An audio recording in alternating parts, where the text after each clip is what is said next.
Et salut tout le monde! Bon, on va encore parler de la fameuse Switch 2. et ça va, plus ça va, plus les mauvaises nouvelles s'accumulent ces derniers temps. C'est débile. Moi, je fais pas une vidéo à chaque fois qu'il sort une nouvelle parce que sinon, j'en finirais plus. Mais on va en parler de la Switch 2, puis tu sais, je vais dire un peu mon opinion aussi là-dessus. Donc, déception pour les futurs joueurs Nintendo Switch 2. Ce changement sur ce site officiel fait peur. Bon, ok.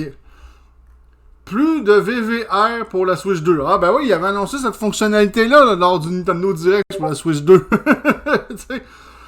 La Switch 2 arrive très bientôt et doit embarquer avec elle plusieurs caractéristiques techniques qui font déjà saliver les joueurs. Ouais. Oui et non, là. Ça dépend de quel côté qu'on regarde ça. Entre autres, on retient notamment la compatibilité de la console avec une définition 4K en mode docké, les 120 FPS ou encore le HDR. Bon, le 4K, là, excusez, c'est supposé être à peu près la même puissance qu'une PS4 Pro. La PS4 Pro faisait pas de 4K. Elle faisait du 4K native. Autrement dit, c'était une technologie qui upgradait, qui se rapprochait un peu plus du 4K, mais c'était pas du 4K véritable, là. Faut pas se cacher. La console doit aussi pouvoir supporter le variable refresh rate, variable refresh rate de VVR. Du moins, c'est ce qu'on pensait avant que Nintendo n'effectue quelques changements. Oui, il était supposé de le supporter aussi.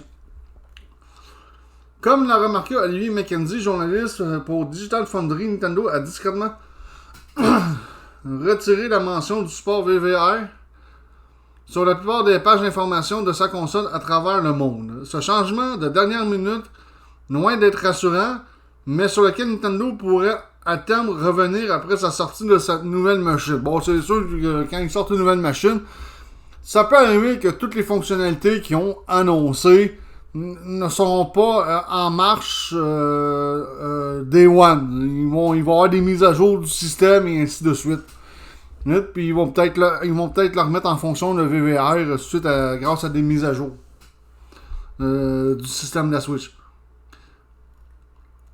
Work in progress. Sans rentrer dans des détails trop techniques, le variable refresh rate ou taux de rafraîchissement variable est une technologie qui permet de faire varier la fréquence d'actualisation des images d'un écran en fonction de la source. Le VVR est une technologie de plus en plus répandue, d'autant plus dans le monde du jeu vidéo et permet d'éviter des problèmes de saccade ou de déchirement d'images. C'est exactement vrai, c'est très présent sur PC aussi d'ailleurs.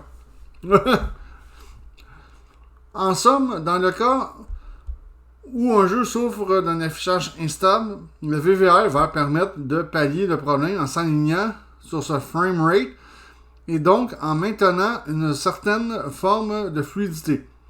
Si le VVR n'est pas une fonctionnalité indispensable, il reste dommage de voir Nintendo faire marche arrière sur ce point. Mais pas de panique pour autant, c'est ce que je disais. Comme l'expliquait Olivier McKenzie, il est tout à fait possible que le constructeur implante cette fonctionnalité après la sortie de la machine. C'est ce que je disais aussi d'ailleurs. Ça arrive très souvent. Il se peut qu'ils aient rencontré un problème avec le convertisseur Realtek DisplayPort vers HDMI de la station d'accueil. Quoi qu'il en soit, espérons que la prise en charge soit ajoutée ultérieurement, ainsi déclaré le journaliste. De plus amples informations seront certainement communiquées par Nintendo prochainement. On espère. Bon. On va parler des accessoires de Nintendo. Parce que les accessoires vont coûter très cher. On parle pour une manette de Switch Pro 2, on parle de plus de 100$. Les jeux sont déjà à 110$ pour Nintendo, déjà en partant. Ce qui est vraiment pas donné. Nintendo compte bien faire payer la facture aux joueurs face aux droits de douane imposés par l'administration Trump sur les produits fabriqués en Chine et au Vietnam. La firme de Kyoto annonce une hausse des prix pour tous les accessoires de la Switch 2. Et oui, le gros jambon bien gras qui pense qu'il va réussir à réenchérir, à rendre riches les États-Unis à nouveau avec les droits de douane. Je sais pas où il a été fait son cours d'économie, celui-là. Là. Mais en tout cas, il n'a pas été à bonne école. De toute façon, il y en a qui disent qu'ils servent de ça pour pouvoir négocier. La Switch 2 fait grincer des dents de nombreux joueurs, oui, dont moi, notamment pour son prix. Et ne parlons même pas de celui des jeux qui atteignent 90€, plus de 100$ canadiens. Même si des solutions moins coûteuses existent, pour ne pas arranger les choses, Nintendo annonce que les tarifs des accessoires de console bondissent également. Le prix des accessoires de Nintendo Switch 2 augmente.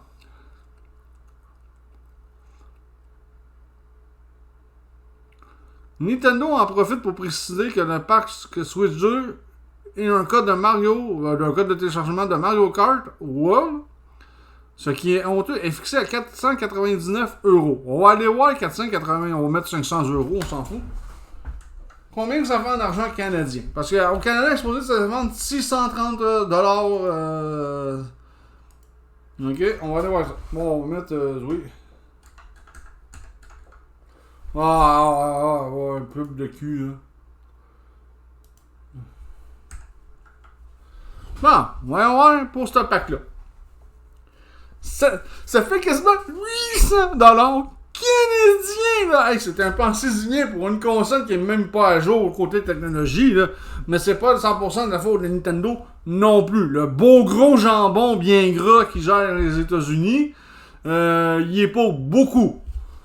Oui, parce que lui, il veut que Nintendo qu'il fabrique ses consoles aux États-Unis, parce que pour lui, si Nintendo ferait ça, ça serait une console 100% américaine. Lui, je sais pas s'il va changer son 100% américain, lui. Personnellement. Si le prix de la Switch 2 reste stable, ce n'est pas le cas des accessoires.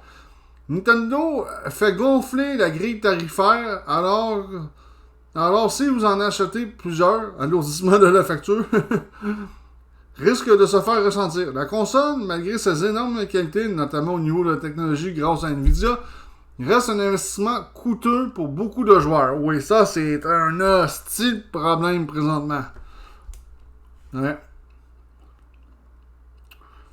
Bon, ici, ça doit être en argent US. Les prix ici. Fait que une Pro Controller coûtait en argent US 84.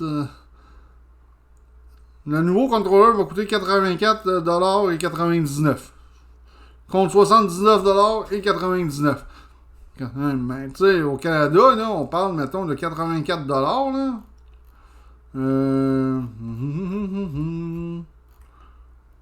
Bon, je vais-tu y arriver? US, bah.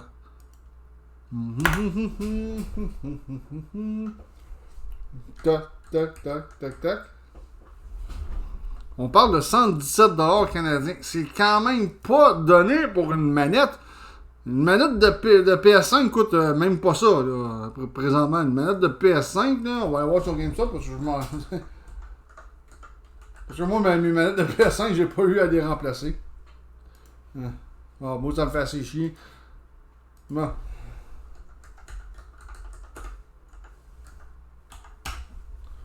Une manette de PS5. C'est 100$.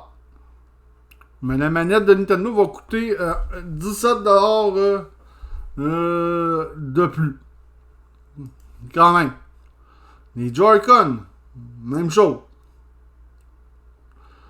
Les Joy-Con Strap, même chose. Les Joy-Con 2 Wiz, même chose. Ça, c'est des accessoires. Le Joy-Con 2 Wiz, c'est un petit volant dans lequel tu insérais ton Joy-Con pour jouer à Mario Kart 8. Nintendo Caméra. Ouais, pas donné, parce que on s'entend que c'est une caméra qui fait du 1080p de résolution, là. Il n'y a pas de quoi se jeter par terre de ce côté-là. Un Nintendo Switch 2 Dock 7. Oh boy, ouais, quand même. Une augmentation quasiment de 10$. C'est quand même substantiel comme augmentation, mais ça joue beaucoup sur le budget du monde, par contre. Donc, tu sais, et j'en passe. Selon Circun Toto de Canton Game, interrogé par GameIndustry.biz, il est désormais trop tard pour Nintendo pour augmenter davantage le prix. Si cela a été une option, bon.